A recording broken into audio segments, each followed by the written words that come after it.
The story behind the name of our Catholic school, San Lorenzo Ruiz. Today we're going to illustrate to you the life and death of this great saint. San Lorenzo Ruiz was born around the year 1600 in Binondo, Manila, Philippines. He was the son to a Chinese father and Filipino mother. Both were Christians and took care to raise Lorenzo as a Christian.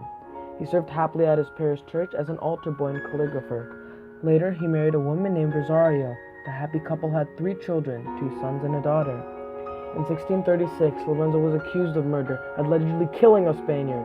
He found refuge on a ship with 3 priests and a leopard. The ship departed the Philippines on Route 1036, bound for Japan. At the time of their arrival, the rulers of Japan, the Tokugawa shogunate, were persecuting Christians. Lorenzo was arrested by Japanese officials for the crime of being a Christian, in order to recant his faith.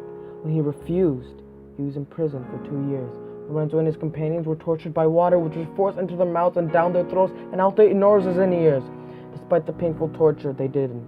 Following this, Lorenzo was hung upside down with a rope around his ankles and a gash cut in his forehead to prevent too much blood from gathering in the head.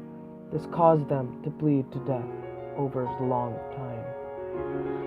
Lorenzo was beatified by Pope John Paul II on February 18, 1981. His canonization took place at the Vatican on October 18, 1987. Lorenzo is the patron saint of Filipino youth, the Philippines, people working overseas, as well as altar servers.